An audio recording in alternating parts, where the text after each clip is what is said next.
tidings to Mary, and she conceived by the Holy Ghost. Hail Mary, full of grace, the Lord is with thee. Blessed art thou among women, and blessed is the fruit of thy womb, Jesus.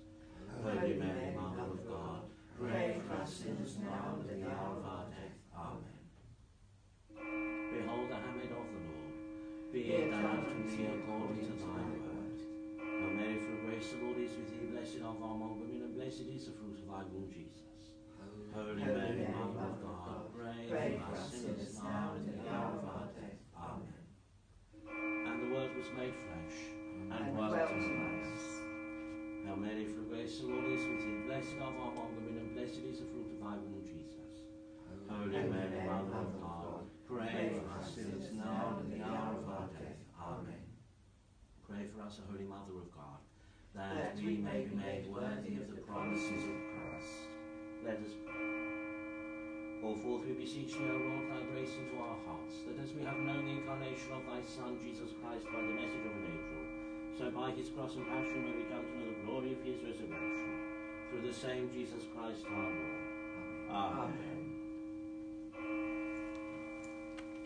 In nomine Patris et Filii et Spiritus Sancti. Amen. In tuae voluntarii Dei et in crucifica iuvuntutum meum. Auditorium nostrum in nomine Domini, qui feci caelum et terram. Confiti ut omnipotenti, Beate Maria, Saint Virgine, Beate Michael Angelo, Beate Juan Baptista, Sanctis Apostoli, Petrus, Paulo, Beate Maria, Fiani, Omnibus Sanctis Vobis Fratres, quia venimis cogitatione verbo et opere. Mea culpa, mea maxima culpa.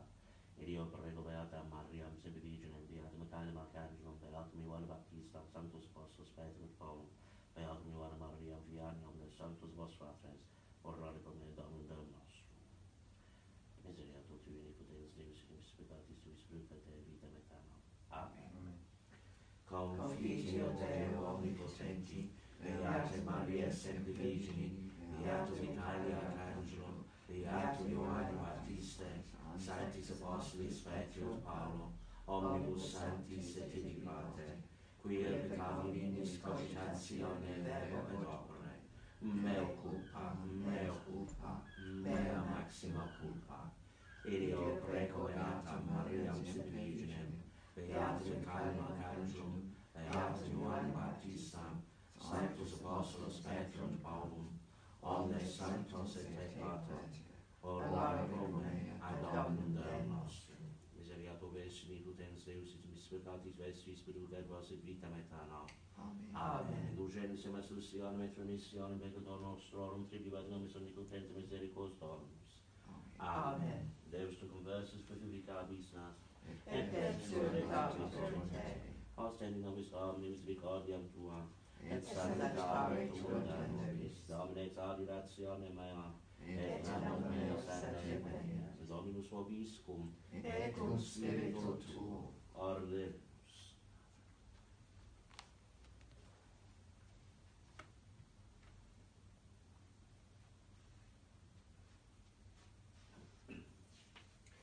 In nomine Jesu omne genuflectatur, celestium, terrestrium et inferiorum, quia Dominus factus est obediens usque et mortem autem crucis, id eo Dominus Iesus Christus in gloria est Dei Patris.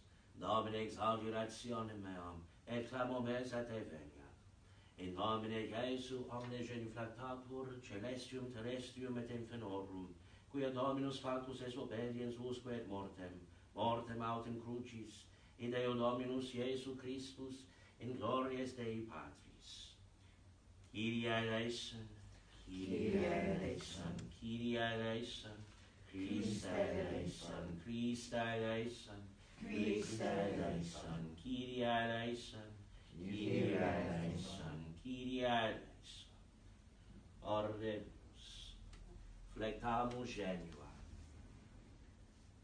levate. Resta quaesimus omnipotens Deus, ut qui nostris excessibus incessanter affligimur per unigeniti Filii Tui passionem liberemur, qui tecum vivita regnat cum Deo Patri in unitatis Spiritus Sancti Deus, per omnia saecula saeculorum. Amen. Lex Isaiae prophete, dici Dominus Deus, dici te Filii Sion, ecce salvatum tuus venit, et emerges eus cum eo, quis est iste, qui venite edum, tinctis vestibus de vostra, iste famosus in sola sua, gradiens in multitudine fortitudinis sue, ego qui loquo justitia me propionatur sumam salvandum, quare ergo rubrum est indumentum tuum et vestimenta tua sicut calcantium in toculari, torcula calcavi solus et gentibus non est virmecum, calcavi eus in furore meo, et cucuncavi eus in ira mea, et aspersus et sanguis reorum super vestimentas mea, et omnia indumenta mea inquinavi. Dies emulsionis in corde meo, annus redemptionis mei venit, cecum spexi et non erat auxiliatur, quae sivi et non fuit, que ei adjuvaret, et salvavi fit mihi brachium meum, et indignatio mea ipsa exaliata res mihi. Et concucavi populus in furore meo, et inebriavi eus in indignatione mea, et retraxi in terram virtute meorum. Miserationem Domini recordabur, laudem Domini super omnibus, quae retit nobis Dominus Deus noster. Deo gratias. Ne avertas faciem tuam a puero tuo, quoniam tribulo, velociter exaudi me. Salve me fac Deus, quoniam intraverunt aquae usque ad anima meam, in fixus sum in limo profundi, et non est substantia.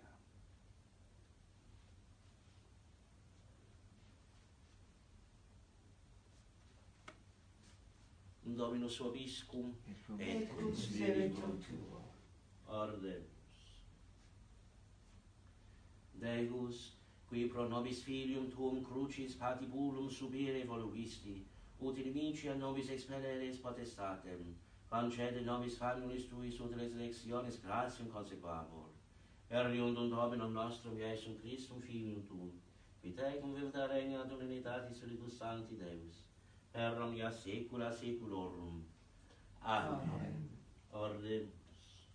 Ecclesiae tue quaesimus Domine plecis peccatus admite, ut instruxis adversis asibus et erroribus universi security bisevi ad libertate. Per Dominum nostrum, Iesum Christum Filium tuum, qui tecum vivita regna ad unitatis Spiritus Sancti Deus, per omnia saecula saeculorum. Amen. Lex Isaiae prophetae. In Iebus idis, dixit Isaias, Domine, quis credit auditui nostro, et brachium Domini qui revelatum est, et ascendit sicut vit multum corra meo, et sicut radex de terra secienti, non est species ne deteco, et vitimus eum, et non erat aspectus, et desideravimus eum, despectum, et novissimum virum dolorum escientem infirmitatem, et quasi absconditus vultus eus est despectus, unde nec reputavimus eum. Vere languornes nostros ipse tulit, et dolores nostros ipse potavit, et nos putavimus eum quasi leprosum et percussum ad Deo et humiliatum. Ipse autem vulneratus est propter iniquitatis nostras, attritus est propter sclera nostra, disciplina pacis nostrae super eum, et livor eus anatis humus. Omnes nos quasi oves erravimus, unis quisque in viam suam declinavit, et posvit Dominus in iniquitatem omnium nostrum. Oblatus est, quia ipse voluit et non aperuit os suum, sicut oves occisionem tucetur, et quasi annus coram tondentes se octium escit, et non aperuit os suum. De angustia et de judicios sublatus est, et generationem eus quies generavit, qui abscissus est de terra viventium. Propter sclelus populi mei percussis eum. Et habit impius pro sepultura, et vitem pro morte sua, eo quod iniquitatem non fecerit, neque dolus fuerit in ore eus. Et Dominus voluit contradere eum in infirmitate, si possuerit pro peccato animam sua, videbit semen longevum, et voluntas Domini manueus dirigetur.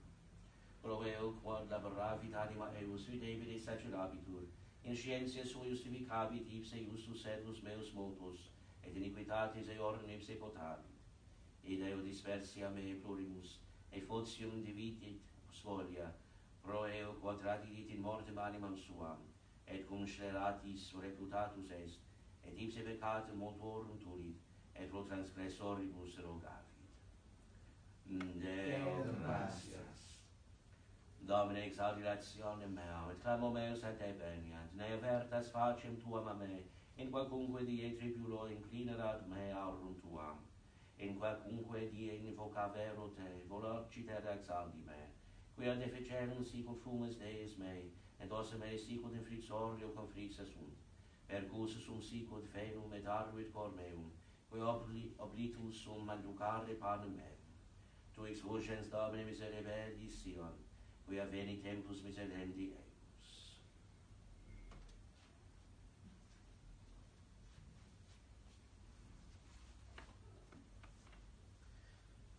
Passio Domini nostri Iesu Christi secundum ducam.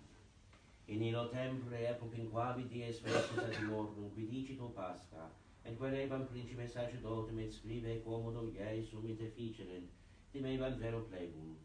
Intravit autem Satanas in Iudam, qui concluman abitur et Scariotes, unum de duoticem, et habit elocutus est cum principibus sacerdotum et magistratibus, quem modum illum traderit eis, et gavisi sunt et pacti sunt pecunia militare, et spopondit, et querebat opportunitatem utraderit illum sine turbis. Venit autem dies adimordum in quae necessi eret occidi Pascha, et misi Petrum et Ioannem dicens, Iuntes parlate nobis Pascha, ut mandecemus. Et illi dixerunt, ubi vis paremus? Et dixit ad Deus, ecce, intro iuensibus vobis in civitatem, occurrit vobis homo quidam amphoram aquae portans, sequemini eum in domum in quam entrant, et dicetis pater familias domus, dicit tibi magister, ubi est vesorium, ubi Pascha cum discipulis mes manducem, et ipse ostendit vobis cenaculum cum magnum stratum et ibi parate. Et iuntens autem venerem sicut dixit illis, et paraverunt Pascha, et cum facta esit hora discubuit, et odicem apostoli comeo, et et illis, desiderio desideravi hoc Pascha maducare vobiscum, ante quam patia, dico enim vobis, quae ex hoc non maducabu illud, donic impleator in regno Dei. Et ecceto calice, gratias egit et dixit, accipite et divite inter vos, dico enim vobis, quondam vivam degeneratione vitis, donic regnum Dei veniat. Et ecceto pane, gratias egit et fregit, et dedit eis dicens, hoc est corpus meum, quod pro vobis datur, hoc facite in meam commemorationem. Si meriterit calicem postquam cenavi dicens, hic est calix novum testamentum in sanguine meo, qui pro vobis fundetur. Verum tamen ecce malus tradentes me mecum est immensa, et quidem filius hominis secundum quod definitum est valid, verum tamen ve homini illi perquem tradetur. Et ipse ceperunt quarere inter se quis esset ex eis, qui hoc facturus esit. Factor est autem et contentio inter eos quies eorum videretur esse maior, dixit autem eis. Reges gentium dominantur eorum, et quo potestatem habent super eos beneficii vocantur, vos autem non si, sed qui maior est in vobis fiat sicut minor, et qui precessor est sicut ministratur. Non quis maior est qui recumbit an qui ministrat, non qui recumbit, ego autem in medio vestum sum sicut qui ministrat, vos autem estis qui permensistis mecum in tentationibus meis. Et ego dispono vobis, sicut disposuit mihi pater meus regnum, ut edidatis sit bibatis sub mensam meum in regno meo, et sediatis sub tronus judicantes duodicem tribus Israel.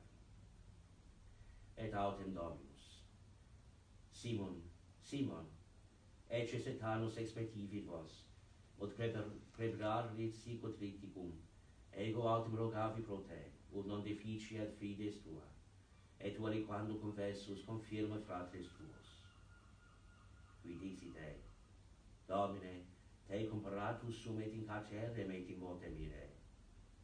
Et ille dixit, dico tibi, Petre, non cantabit hodie Gallus, donec terram neges nos semper.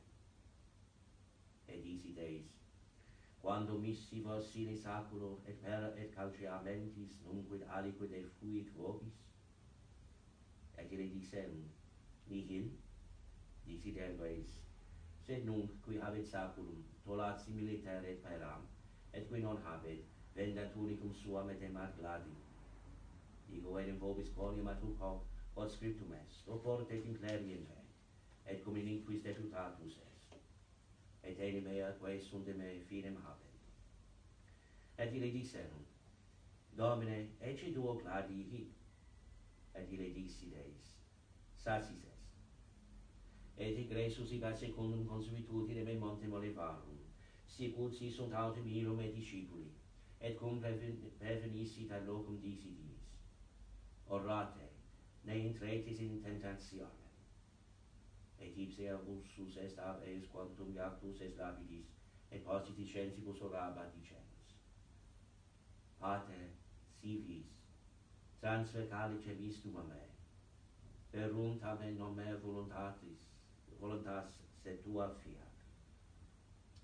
Apparuit autem ili angelos de cielo confortans eum, et factus in agoniam prolixius orabat, et factus est sudor eus sicut gute sanguinis decurrentis in terram.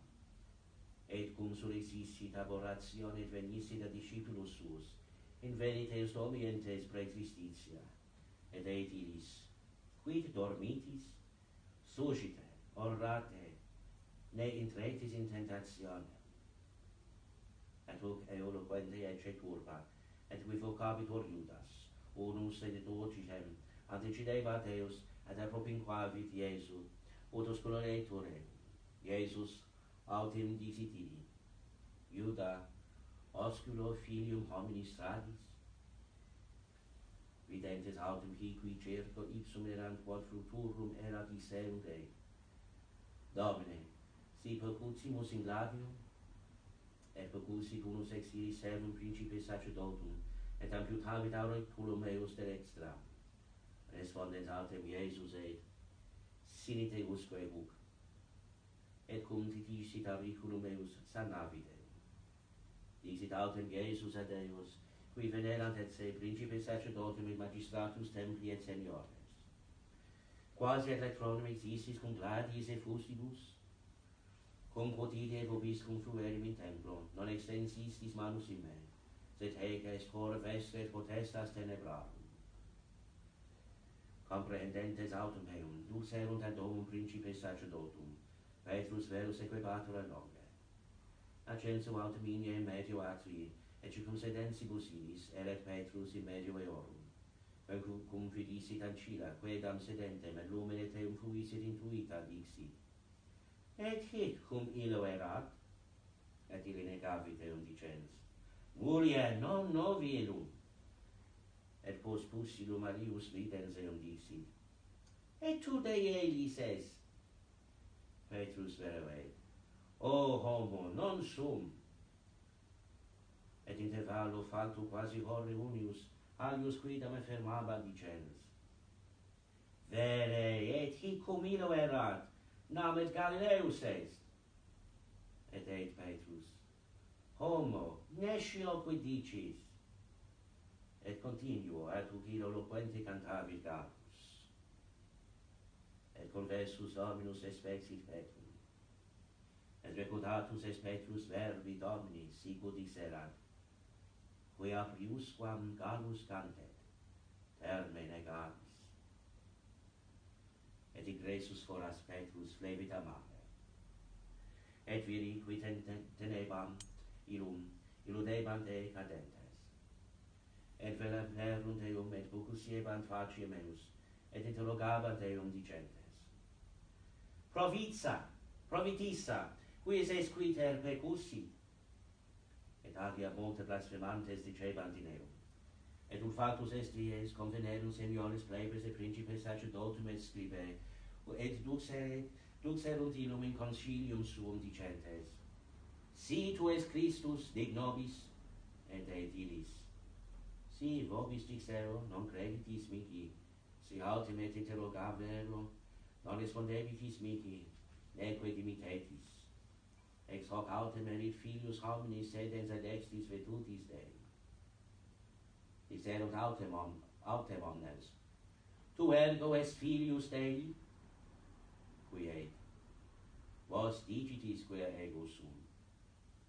Et ille dixerunt, Cuidat hoc desideramus testimonium, ipse enim audivimus de orieus.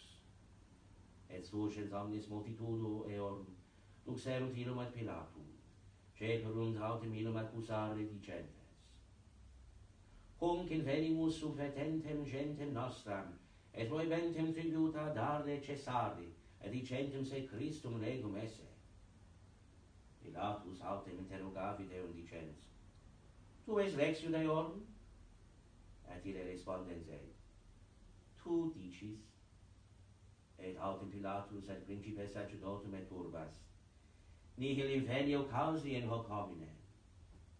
Et ille valescebant dicentes, Commovet populum, docens per universam Judeam, incipiens a Galilea usque huc.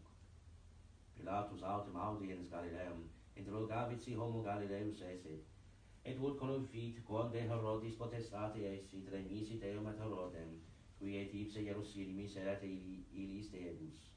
Herodes autem viso Iesu Gavisus es valde, erat enim cupiens ex multo tempore videre eum, quod audierat multo de eo, et sperabat signum alicud videre ab eo fieri. Interrogabat autem eum multissimonius, ad ipse nihil illi respondebat. Stabat autem principes sacerdotum, et scribe constante recusantes eum. Sprevit autem illum Herodes cum excetus suo, et illusit indutum veste alba, et remisit ad Pilatum. Et facti sunt amici Herodes et Pilatus in ipsa isse Dei, la manteia inimici erant ad invice. Pilatus autem, convocatis principibus sacerdotum, et magistratibus plebe dicit ad illos. Objulistis mihi hunc hominem, quasi effententem populum, et ecce ego coram vobis interrogans, nullum causam inveni in homine isto exquis in quibus eum accusatis. Sed neque Herodes, nam remissi vos ad illum, et ecce nihil dignum morte actum est ei, et me datum ergo illum dimitam. Ecce autem habebat dimitere eis per diem festum exclamavit autem simul universe turbi dicens, Tolle hunc, et dimite nobis parabam. Qui erat prote seditionem quamdam factum in civitate, et homicidium missus in carcerum. Iterum autem Pilatus locutus est ad Deus volens dimitere Iesu, et ille succlamabant dicentes, Crucifige, crucifige eum! Ille autem tessio dicit ad illos, Quid enim mali fecit iste? Nullam causam mortis invenio in eo, corripiam ergo illum et imitam. Et illi staband in saber vocibus magnis, postulantes ut crucificeretur, et evalacebant voces eorum, et Pilatus adjudicavit fieri petitionem eorum. Dimisit autem illis eum, qui proto homicidium et seditionem missus fuerit in carcerem, quem petebant. Iesum vero tradidit voluntati eorum. Et cum ducerunt eum apprehenderunt Simonem, quamdam serenissem, venientem de villa, et imposuerunt illi crucem potare post Iesum. Sequebatur autum illum multa turba populi, et mulierum quae plangevant et lamentabant hor eum. Confessus autem ad illas Iesus dixit, Filie is Jerusalem, nolite flere super me, sed super vos ipsas flete et super filios vestros. Quoniam ecce venium dies in quibus dicent, beate steriles, et ventres qui non genuerunt, et ubera quae non lactaverunt. Tunc incipient dicere montibus, carite super nos, et coribus. Operite nos. Quia si invididi lino hec faciunt, in arido quid fie, ducebantur autem et alii duo nequam cum eo, ut interofericerentur. Es postquam venerunt in locum, qui vocatur Calvarie, ebi crucifixerunt eum, et latrones unum ad istis et alterum a sinistis. Iesus autem dicebat, Pater, dimite illis, non enim sciunt quid faciunt. Dividentes vero vestimenta Deus miserum sotes, et stabat populus spectans, et dedebant eum principes cum eis dicentes. Alios salvos feci, se salvum faciat, sic est Christus Dei electus, ludebant autem mei de milites accedentes, et ecetum offerentes et dicentes. Si, tu es Rex Judaeorum, salvum te fac. Erat autem, et superscriptio scriptus supereum literis Grecis et Latinis et Hebraicis. Hic est Rex Judaeorum. Unus autem de his, qui pendebant latronibus blasphemabat eum dicens. Si tu es Christus, salvum factem et ipsum et nos. Respondens autem alter increbabat eum dicens. Neque tu times Deum, quod in eatem damnatione es, et nos quidem juste nam digna factis recipimus. Hic vero nihil mali gessit. Et dicebat ad Iesum, Domine, memento mei, conveneris in regnum tuum. Et dixit illi Iesus, Amen dico tibi, hodie mecum eris in paradiso. Erat autem fere hora sexta, et tenebrae facte sunt in universam terram usque in horam nonam, et obscuratus est son, et velum templi scissum est medium, et clamans vocem agna Iesus e. Pater, in manus tuas commendo spiritum meum, et hec dicens expirat.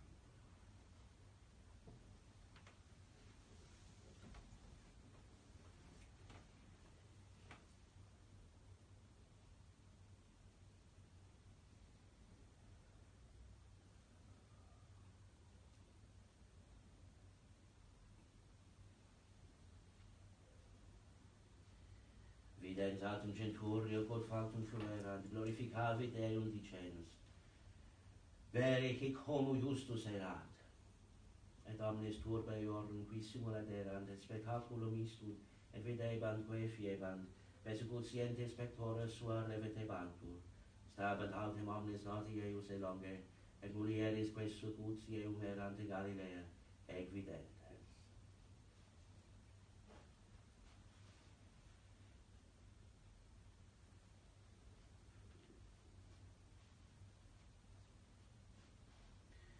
Et ecce vir nomine Iosef, qui erat decurio, vir bonus et justus, hic non consensata et concilio et axibus eorum, ab Arimathea, civitate Iudei, qui expectamat et ipse regnum Dei.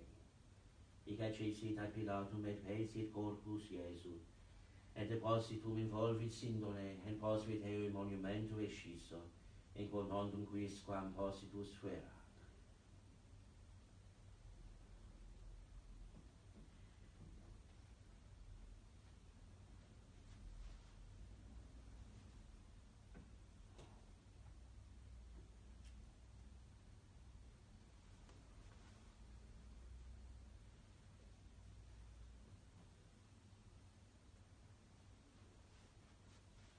Dominus vobiscum, et cum spiritu tuo, ordemus. Domine, exaudirationem meum, et clamor meus et te perveniat, revertas faciem tuam a me.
saecula saeculorum.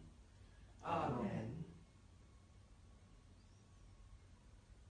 Dominus vobiscum, Et cum spiritu tuo, sosum corda, habemus ad Dominum, gratias ad aumus Domino Deo nostro, dignum et iustum est, de veri dignum et iustum est ecum et salutari, nos tibi semper et ubique gratias agere, Domine Sancti Pater omnipotens aeterne Deus, qui salutem nullum humani generis in nino crucis constituisti, ut onde morsor reabatur, in de vita resfugere, et qui in nino vincebat, in nino quoque vinceretur, per Christum Dominum nostrum.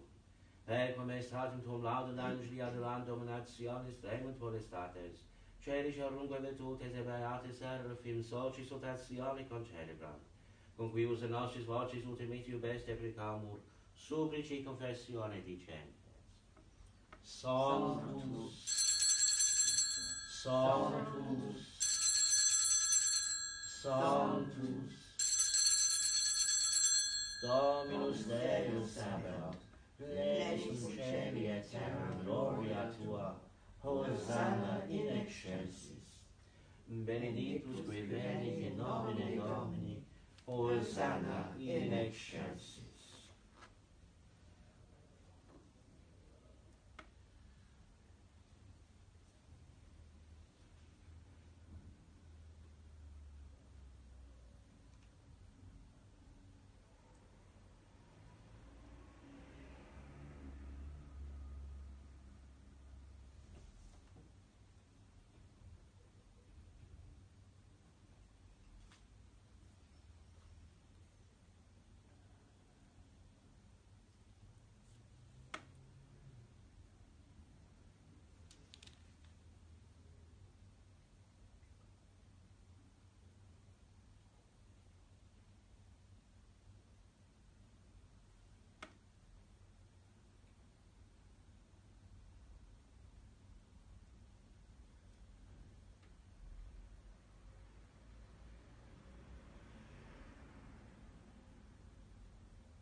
nobis corpi peccator.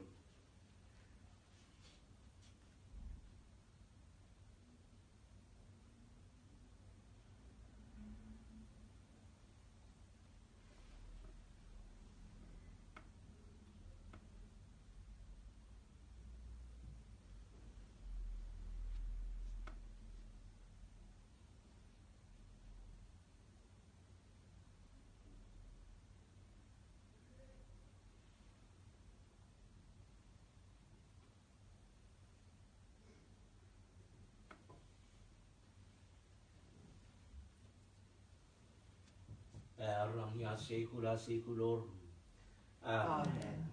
Ordemus, prorecepti salutaribus maliti de vires adoptione formati, ademus dicere. Pater noster qui es in celi, sanctificetur nomen tuum, et veniat regnum tuum, fiat voluntas tua, sicut in cielo et in terra. Pater nostrum quotidianum de nobis hodie, dimitte nobis debita nostra, sicula nos dimittimus debitoribus nostris, et ne nos inducas in tentationem, Sed libera nos a male.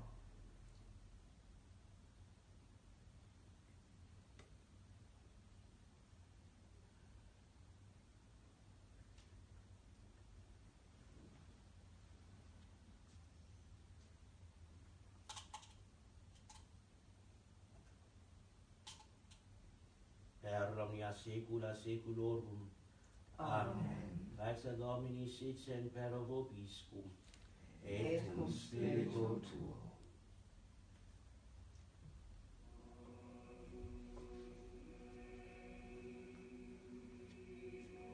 Agnus Dei, qui tollis peccatum mundi, miserere nobis.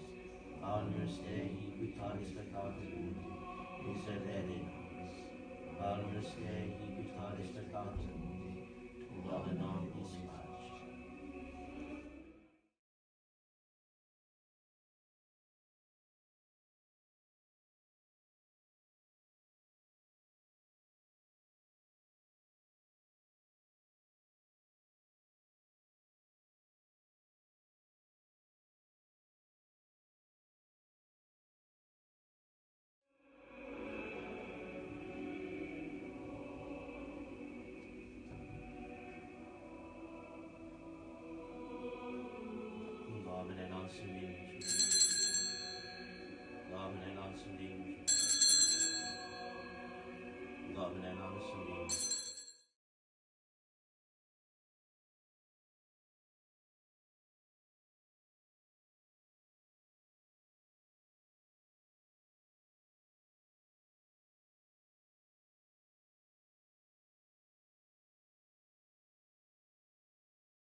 ecce agnus Dei, ecce qui tollit peccatum mundi.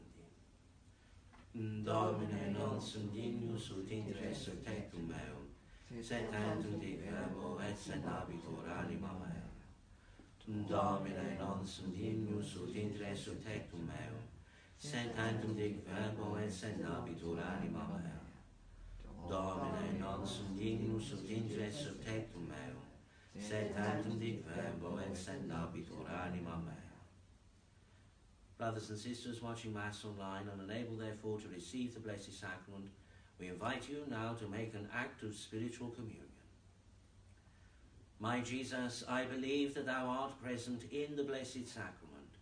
I love thee above all things, and I desire thee in my soul.